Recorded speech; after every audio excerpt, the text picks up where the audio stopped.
noise unto the I am, all ye lands. Serve the I am with gladness and come before his presence with singing.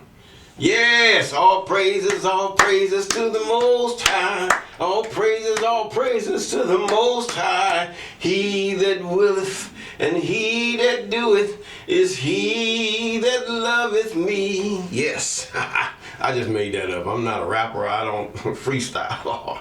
But anyway, ye know that the I am, he is God. It is he that hath made us and not we ourselves. We are his people and the sheep of his pasture. Enter into his gates with thanksgiving and into his courts with praise. Be thankful unto him and bless his holy name. For the I am is good, his mercy is everlasting, and his truth endureth to all generations. Yes. Deliver me from the hands of evil spirits who have swayed the thoughts of men's hearts. And let them not lead me astray from thee, my God. Establish thou me and my seed, that we go not astray henceforth and forever. Jubilees chapter 12 and verse 20. We just read from Psalms chapter 100 and, as you know, our favorite one, Jubilees chapter 12 and verse 20. Yes, the God Most High is terrible. He's a great king over all the earth. Yes, there are other kings. There are other kings. There's kings that Israel have chosen. They have made havoc of the way of the Most High. They have caused the people, some to come back to God, and they have caused the people to get further away from God. Yes, they have. You say, great is the I am, and greatly to be praised. Yes, he is. Greatly to be made, to be sung to. Oh, praise. This is great is your faithfulness. Oh, God our Father, there is no shadow of turning with thee. Yes, there is no shadow of turning. God does not change. Yes, God does turn from his wrath. Some of you don't understand that. I've hit on social media. Why God sit up there? You say God don't repent. How stupid can you be? Yeah, I said stupid. You're listening to English. In other words, God forgave them. They turned his wrath away. He repented. This is what the English say. But what would it say in the original language? In other words, I can say, I'm not going to turn away from you for my sentence. But when a person cries until your baby cries, I'm so sorry, Daddy, I'm so sorry. I don't mean to do it. Well, boy, I want you to sit in that corner and shut up and don't talk to me for the rest of the day. But he doesn't get the spanking or whatever you prescribe for his, should I say, torment. But either way, this is the way God is. But God don't play like you play. God don't think like you think. You're his creation. He's your creator. You're nothing as far as the flesh is concerned. But your confidence in God is everything to him. Because in your confidence, you will walk holy. In your confidence, you will do that which is right before the Most High. In your confidence, you will believe God in everything that he says and everything he has done. Yes. And now we're reading from a historical account that the Most High has been with his people at one time. He's been with his people. He's been with the whole earth. Even Adam. And then he come down to Noah.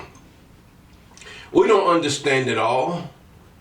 Everybody say by and by, but still by and by is not going to do it. See, if you realize the children of Israel is different from what the churches preach today.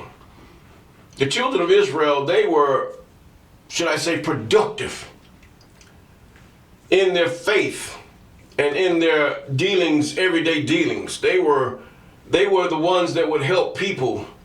In other words, they would help each other as far as creating business, forming a farm, giving and lending money, and whatever you would have to do, just like society as we know it today. But yet, all that they did was, God was the center of it. It's centered around the Sabbath. It's centered around all these things until they got a demon that came in one time and gave sway over their hearts and minds. Yes. And this is what happened, even as we have read in Psalms chapter 21. But right now we're in, not Psalms chapter 21, but 2 Kings chapter 21. Now we are in 2 Kings chapter 22. Yes, 2 Kings chapter 22. And here we see that at the end of 21, we find out that Josiah was a king here. Josiah was the king. He was, look how old he was. You cannot tell me an 8-year-old cannot lead if he's got governors and tutors. But based on the information they put into him is what he shall demand coming out of him. Now, he still had his mama. But at 8 years old is a time for a man to be around, a boy to be around men or older boys. Not to be around his mama so much. Don't start acting like your mama. Get away from her. That is a woman. You are a man-child. That is a woman. A girl can be around her mother, but yet she still needs to be around her father many times to understand.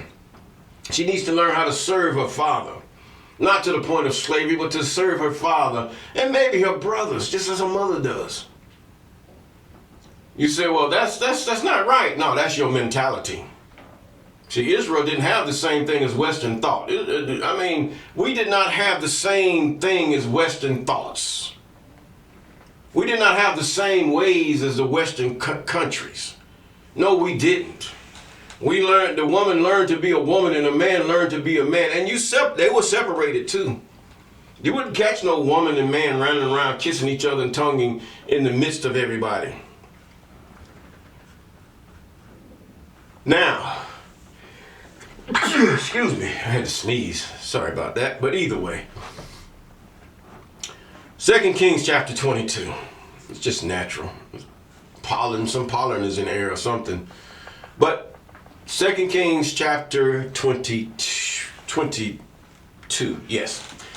And Josiah was 8 years old when he began to reign, and he reigned 31 years in Jerusalem, and his mother's name was Jedidiah, the daughter of Adiah Boskath.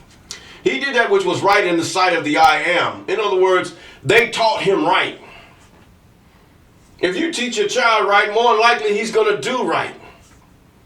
But when you go along with the child, see, foolishness is bound in the heart of a child, as the Proverbs say. But the rod of correction, whether it takes a belt or just telling him the right way to do it. Many times just telling them the right way because they don't know. They're going to go what seems right unto them. Just like we as children, we do it with our own self. Instead of going and finding the facts of what pleases our Most High Creator, we rather go and, I don't feel that. When you hear a person say, I don't feel, or I don't think, or maybe, these ambiguous words of doubt, leave it alone. They don't know what they're talking about. They're unsure. But when he says, I've read in such and such a book that God says, thou shalt not lie, I ain't going to lie to my parents. Or you can just say, I'm not going to lie. Why? Because God said, don't do it. I wouldn't want my children to lie to me. So I'm not going to lie to my parents. Okay? That's the way it should go. But we become as children. We become as children. We have no correction in this life. Who sees us? We have no correction. And we do what seemeth right, even to the worshiping of idols. Yes, we do. And he did that which was right in the sight of the I Am, and walked in the way of David his father. He was of the line of the kings of the seed of David. So you have to realize all the men children were the key to the history of the nation. God uses the man. He used the man to define the nation of Israel. He sure did. Not the woman. No. That's Western stuff. That's Eastern, or whatever you call Eastern stuff. That's their stuff. They go by the woman. Yeah, the woman can give you DNA and all that other stuff, but they cannot give you a lineage like God can. No, because a woman, if she be with this man, then his seed is of his nation. If she be with another man and he's of another nation, his seed will be of another nation. And if she got 3 and 4 husbands, you may or may not be the father. This is why it's so important that a woman be with one husband, if she wants to retain her dignity and not be understood as a 3 or 4 and her children bastards because they do not know who their father are. Yeah, I said a harsh word. Now,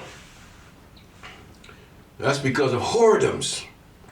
The Bible speaks of whoredoms, not only sexual whoredoms, but spiritual whoredoms. Well, we go from God to God. You're worshiping this. You're worshiping ancestors. You're worshiping an idol. You're worshiping the cross. You're worshiping a clay and concrete statue. And you're just all mixed up and messed up and don't even know God. But let's put it this way. In verse 3, and it came to pass in the 18th year of the king Josiah. Now, he was 8 years old when he began to reign. Now, this is 18 years. You counted more 8 years. 26 years old.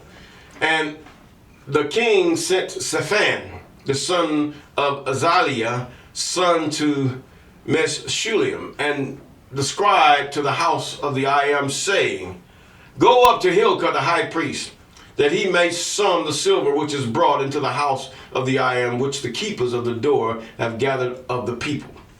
Now, I look at this young man, and I think about the young African man the young man, he's African, and his elders are grooming him to be a leader. And you hear the wisdom that comes out this young boy's mouth. You hear the wisdom, and he watches other leaders. He's very attentive.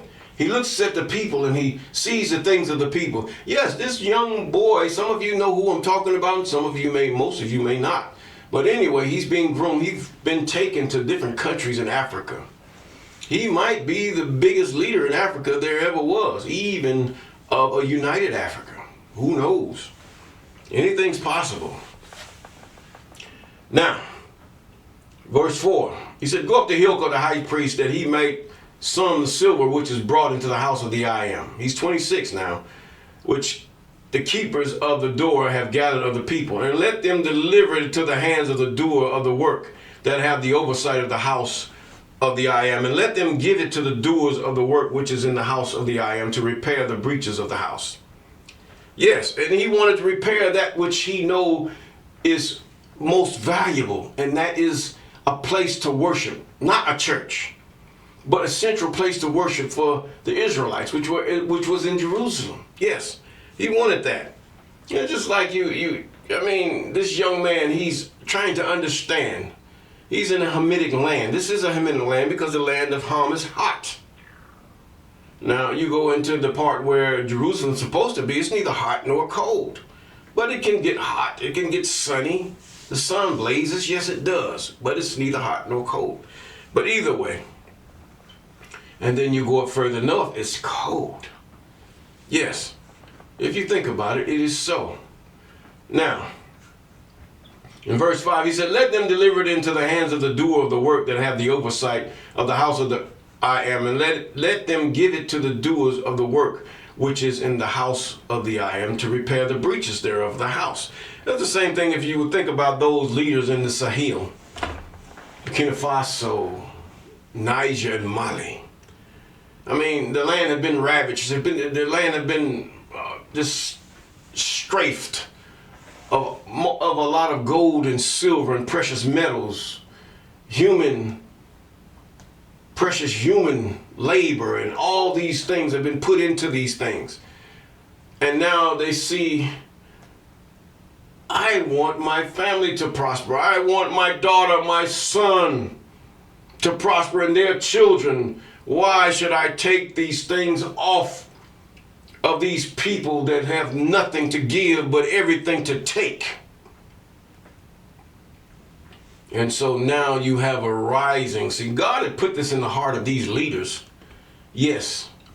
I always look at things as God. These are spirits working. God uses spirits. God delegates authority.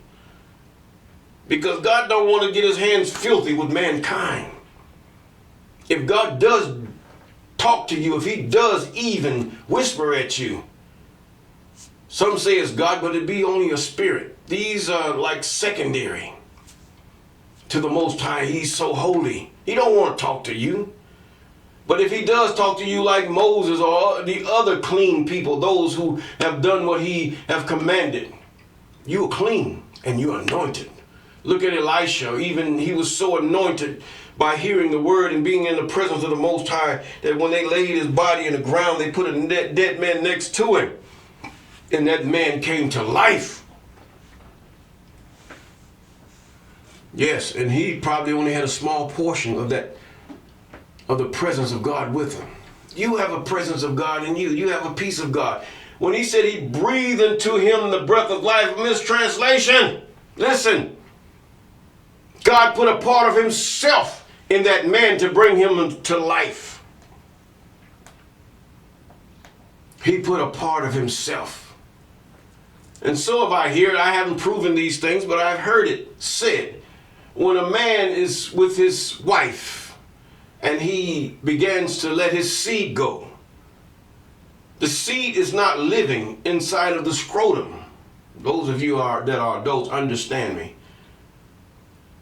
And then as the scrotum passes, a part of his life goes into the seed, and the seed becomes alive and it enters into the woman, and its sole purpose is to find that lump of DNA flesh that her body provides, to give it life. Hey! Come on here.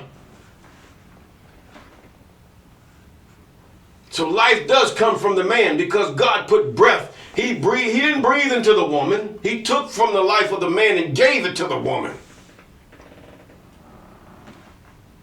No, it wasn't a bone or rib. That's what they say. You have to realize these are translators. These people it wasn't an apple. The whole thing, if you want to take the whole allegory of the whole thing, it would be that he commanded them not to touch that tree. They knew the difference between good and evil either way. But the commandment was the test, as it is today. Let me continue. I can keep going. But either way, he says in verse 5, and let them deliver it into the hands of the doers of the work that have oversight of the house of the I Am, and let them give it to the doers of the work which is in the house of the I Am, to repair the breaches of the house. You have to understand that the temple that Solomon built in that time, the temple that Solomon built, had been through so much, because sometimes God would dwell in it and he would marvel at the work, but the sin that touch it, the filthiness of heart. It's not so much the sacrifices, it's not so much that, it's your heart. When your heart turns away from your wickedness, when your heart turns away from for disobeying that which your ancestors have told, that which the I Am have said that we will do, that resonated all the way from the core of your father's loins to the Most High. Yes, it did. It's deep. The deep called it to the deep. Come on here. Verse 6, unto the carpenter and builders and masons to buy timber and hewn stone to repair the house. Howbeit, there was no reckoning made with them of the money that it was delivered into their hands, because they dealt faithfully. And Hilkiah the high priest said unto Shaphan the scribe, I have found the book of the law. Oh, but where is the book of the law now? Where is the book of the law? We have the historical account of the law and what Moses said, but we don't have the book of the law. Where is it? Who has stolen it? Where has it gone? How has it been hidden? No, it's not the mystics of Egypt. No. There's a book of the law somewhere. Where is it? We don't have a copy of it. All we have is an historical account. This is all we have. This is all we have to go by. Even Joshua said, and this book of the law shall not depart out of your mouth, but you shall meditate on it day and night. This is Oshay, or aka Joshua 1 and verse 8. Write that down. He said, the priest said, I have found the book of the law in the house of the I am. And Hilkiah gave the book to Shaphan, and he read it. And Shaphan the scribe came to the king and brought the king the word again and said, thy servants have gathered the money that was found in the house and have delivered it into the hand of them that do the work, that have the oversight of the house of the I am. And Shaphan the scribe showed the king, saying, Hilkiah the priest have delivered me a book. And Shaphan read it before the king, and it came to pass, when the king heard the words of the book of the law, he rent his clothes. My God, my God. Oh, it feels good. But anyway, the king commanded Hilkiah the priest, and Ahikam the son of Shaphan, and Akbar the son of Micaiah, and said to Shaphan the scribe, and Josiah the servant of the king, saying, go ye inquire of the I am for me, for the people, and for all Judah, and concerning the words of this book that is found, for it is great. See, nobody was teaching nobody. This book was lost. Every man did what was seen right in his own eyes, just like today. Even with these Christians and all these Muslims and all these other denominations of these major religions, they do what seemeth right in their own eyes. They have invented a New Testament. There is no New Testament. The old never ended. And now you are faced with mockery because you do not know your God. The law is passed, but yet I can tithe. The law is passed, but don't look on a woman to lust. Oh, man, do you not know this goes against everything a man could do? In other words, it's saying, don't look on a woman to desire to be in bed with her. That's really what it's saying.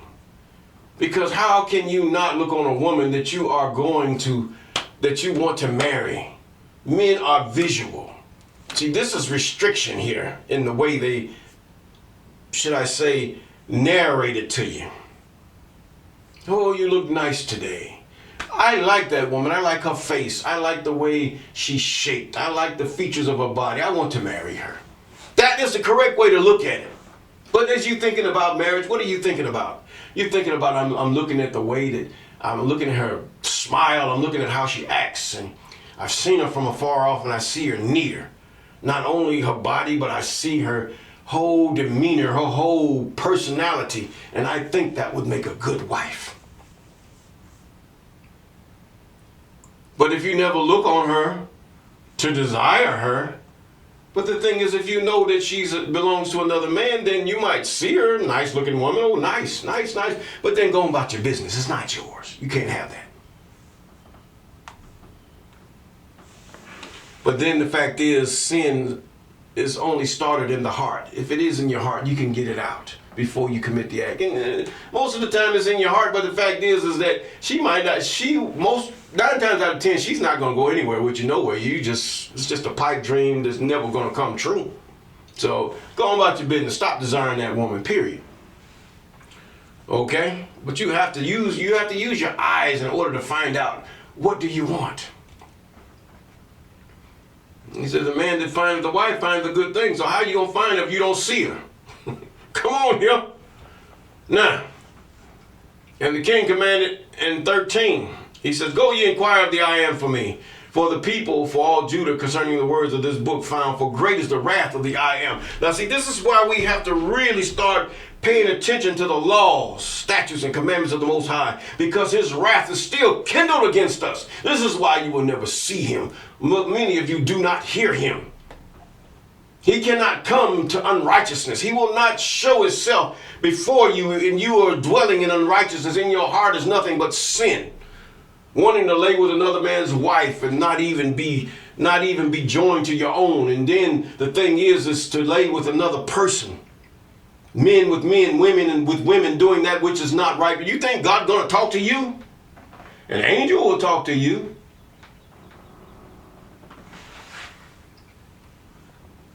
Half of them are so close to God, they won't even come and appear before you. If they do, they standing a ways off. Because of the sin.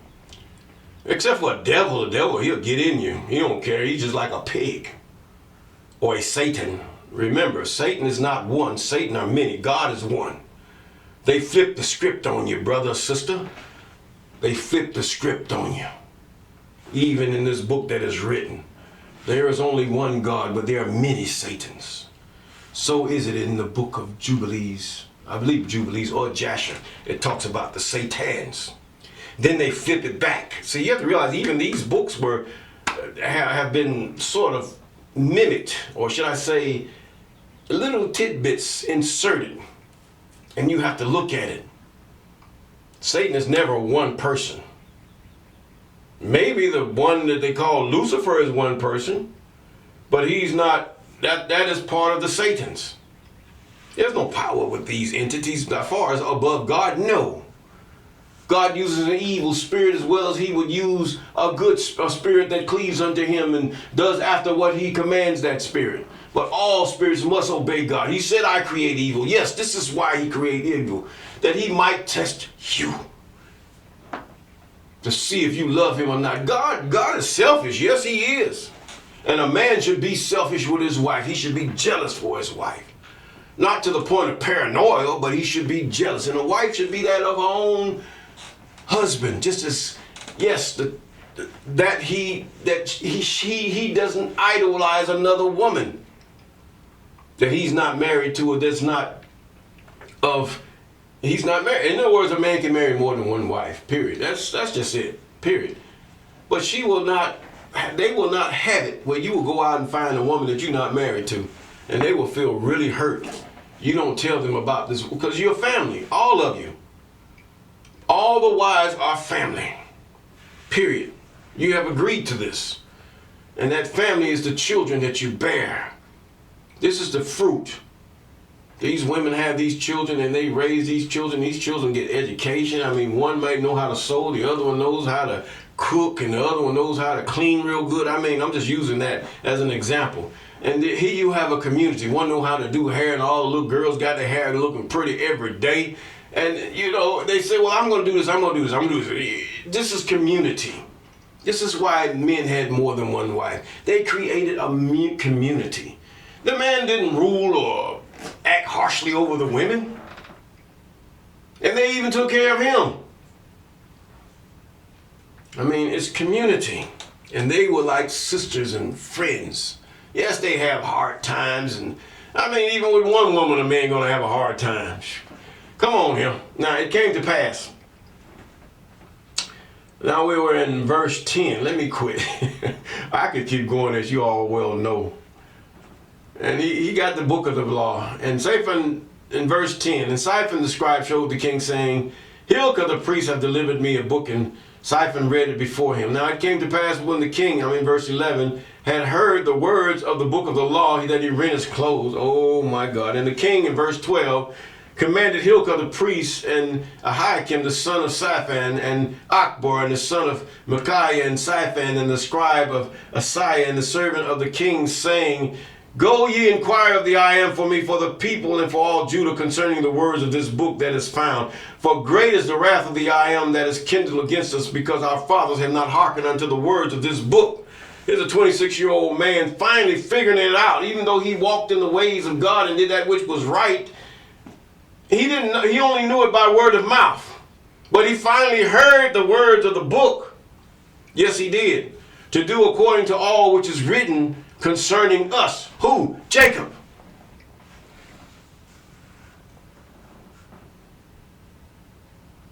Remember, Israel is his people. It's not the land.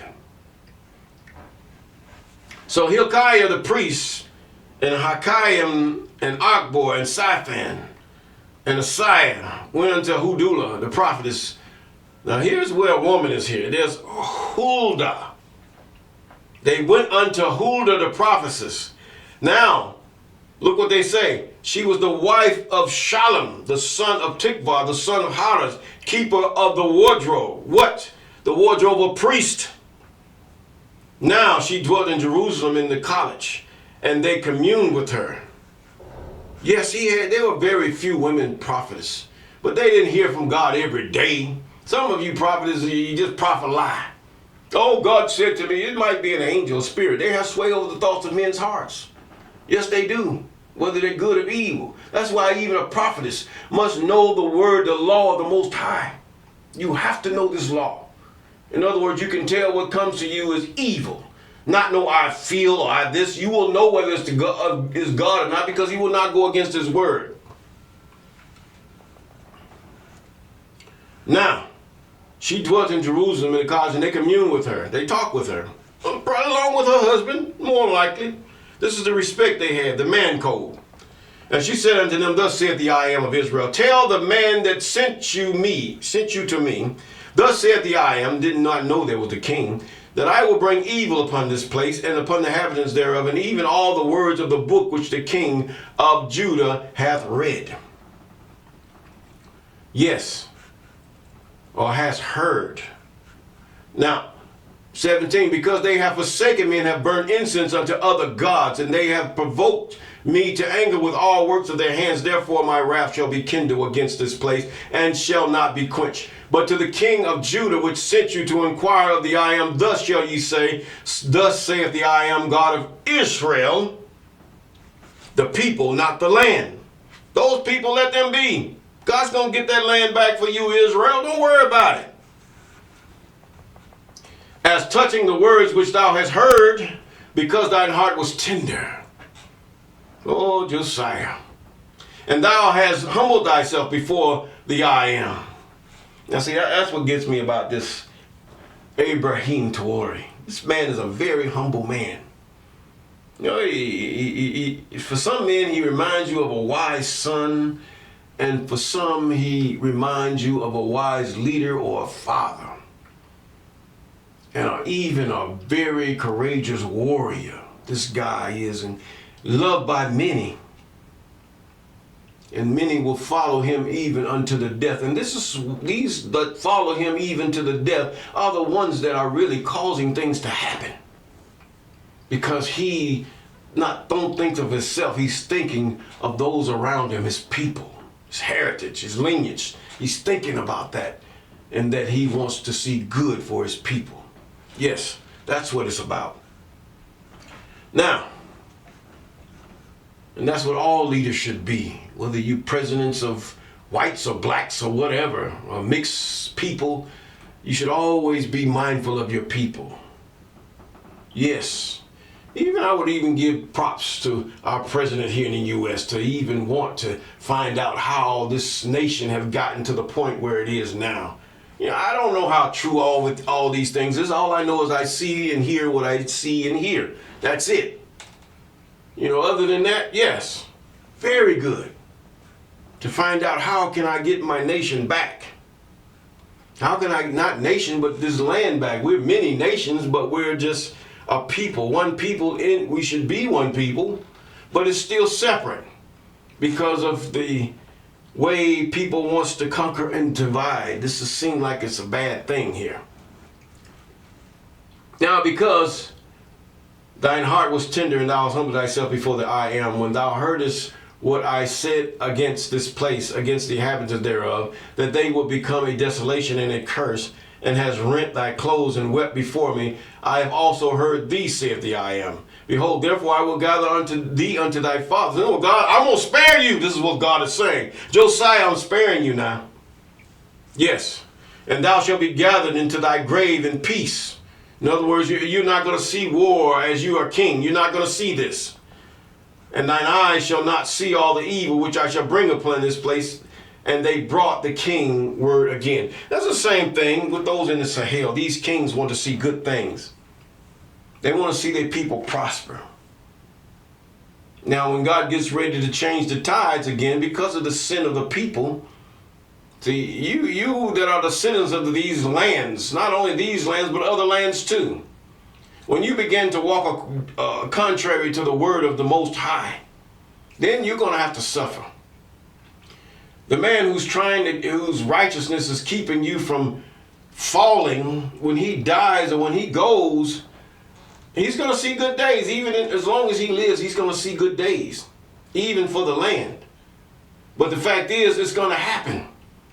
Things are going to be turned backwards, and the enemy's going to come in because you're going to get an evil leader. Yes, I'm talking to Sahel and all of you that have seen blessings. Yes, you're going to come up. You're going to be good. Everything's going to be nice. But it's going to go down again because of your sin. Now, if you turn from your sin, God will turn from his thoughts. Doesn't mean God repents. Doesn't mean God's like a man. It's just like anybody else. Are you not made after the image of God? If you please God and do that which he said, even his wrath is turned against you, and his sentence is delayed. This is what's happening. And so he promised Josiah that this would come to pass. And the same thing for us. If we do that which is right in the sight of the I am, the reward is peace.